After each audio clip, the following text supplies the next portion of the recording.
Boa tarde a todos. Tá bom, então. Boa tarde a todos. Meu nome é Alessandra. Hoje eu vou compartilhar com vocês, então, os resultados preliminares da minha tese de doutorado do projeto intitulado Associação entre Genes e Virulência de Mycobacterium tuberculosis e Marcadores Clínicos de Gravidade. Para começar, o Mycobacterium tuberculose, ele pertence ao complexo M tuberculose, o qual está composto por 9 linhagens. No Brasil, a principal linhagem é a L4. E o genoma de TB, ele se caracteriza por um corgenoma preservado e um reduzido genoma acessório. A micobactéria também se caracteriza por ter uma natureza clonal, quer dizer, ela não é como outras bactérias que têm transmissão horizontal de genes. E essas micobactérias, elas evoluíram ao longo do tempo, devagarinho, através de perdas de genes, os quais geraram novos traços adaptativos. Quando falamos de fatores de virulência da MTB, nós estamos referindo a determinantes genéticos que participam em diferentes funções, sejam estruturais, metabólicas, na regulação da expressão de alguns genes e na interação patógeno-hospedeiro, os quais vão criar um ambiente mais favorável para a disseminação da micobactéria. E nós realizamos esse trabalho justamente para avaliar quais eram esses fatores associados a essa gravidade da tuberculose, porque ela depende tanto da imunidade do hospedeiro como também da virulência da micobactéria. E essa associação entre a parte genotípica e os aspectos clínicos foi pouco investigada, usualmente em nível animal ou in vitro. Com isso, nós decidimos realizar uma análise de amostras de conveniência com o objetivo de determinar os fatores de virulência associados a 3 desfechos de gravidade: tuberculose disseminada, extrapulmonar e forma pulmonar cavitária, dos isolados de pacientes atendidos no HCF-MUSP dos anos 2014 a 2020. Para isso, todos os isolados, eles foram inativados e armazenados a menos 70 graus. Logo, foi extraído o DNA para realizar o sequenciamento genético, o qual foi feito através do Ion Torrent.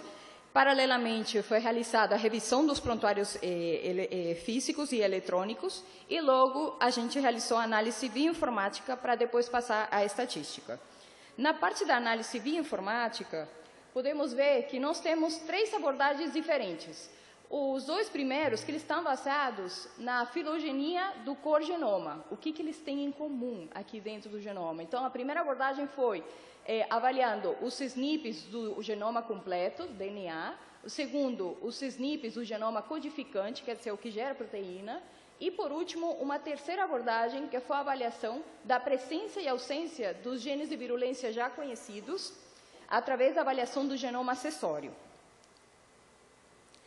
E aqui eu vou apresentar um resumo dos dados clínicos dos nossos pacientes, os quais pertencem a esses isolados. Então, tivemos 172 pacientes, 65% sexo masculino, idade média de 44, 63% deles tiveram comorbidades, entre elas diabetes, e principalmente essa casuística tem 36% de pacientes imunocomprometidos, o qual isso também é muito importante. Principalmente pessoas vivendo com HIV, 17%, e outras comorbidades também, em 19%. A maior parte deles evoluíram para a cura, mas a gente também teve uma porcentagem importante de 9% de óbito por tuberculose e 14% de óbito por outras causas. Agora, 67% dos nossos pacientes, eles tiveram uma forma pulmonar localizada. 24% evoluíram para uma forma disseminada e 9% extrapulmonar localizada. Dentro dos que tiveram acometimento pulmonar, 37% tiveram uma forma cavitária. E dentro dos que tiveram algum acometimento extrapulmonar, podemos ver que os principais sítios foram ganglionar, pleural, osteoarticular e geniturinário.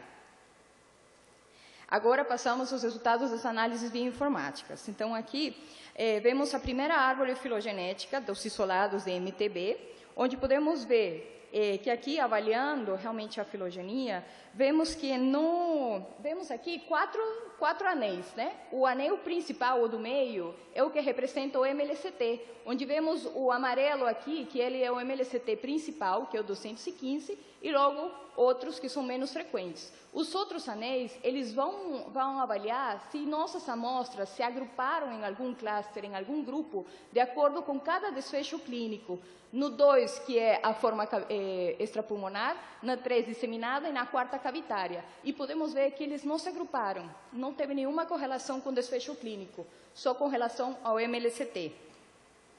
Essa é a segunda abordagem, então, é outra árvore filogenética, mas ela é baseada nos SNPs dos genomas codificantes, então, das estruturas que geraram as proteínas.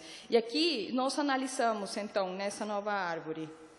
Aqui temos, então, a árvore filogenética, e aqui por fora temos as análises dos desfechos clínicos, onde podemos ver que eles se agruparam aqui em um cluster principal aqui embaixo, que quer dizer, esse grupo aqui, que podemos ver que todos eles saem da mesma raiz aqui, né? Onde nesses desfechos clínicos aqui, o último, as estrelinhas que vem aqui, são cada isolado que pertenceu a um paciente com tuberculose pulmonar cavitária. Então, podemos ver que impressiona aqui, que tem uma tendência a que esse cluster esteve mais correlacionado à forma pulmonar cavitária. E, por último, fizemos análise da presença de genes de virulência, presença e ausência. Identificamos 141 genes que pertencem, através do Virulence Finder, e aqui podemos ver que 82 genes eles foram constitucionais, presentes em quase todas as micobactérias, e 32 deles já eram um pouco mais variáveis em mais de 30% das micobactérias. Essa aqui é a última imagem dos resultados, onde podemos ver, então, aqui, análise da presença e ausência dos genes.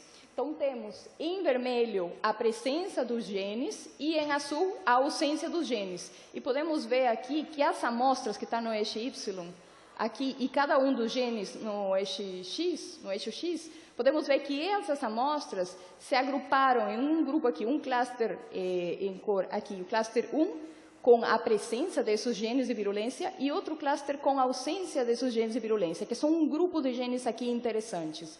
Mas na nossa avaliação, não vimos que eles estavam associados com nossos desfechos clínicos avaliados de gravidade. Então, aqui cabe para nós identificar quais são outros possíveis variáveis de desfecho que estejam associados e que estão gerando essa diferença dos clusters. Então, para concluir, a análise das árvores filogenéticas associadas em SNPs e proteínas mostra uma possível associação com forma pulmonar cavitária.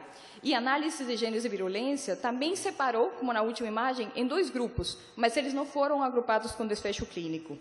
E aí fica para nós, como próximos passos, a continuar com a revisão de prontuários, trabalhar a imunossupressão, a avaliação de presença e ausência agora, não só dos genes de virulência, de todos os genes envolvidos do genoma, a avaliação da associação entre os genes e também por subgrupos, e avaliar também os subgrupos de pacientes comparáveis, para tentar controlar pela imunossupressão. Quer dizer, fazer as mesmas análises dentro de um grupo de imunocompetentes, um grupo de pacientes AIDS, um grupo de pacientes também imunodeprimidos.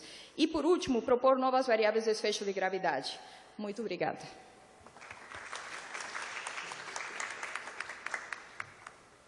Parabéns, Alessandra.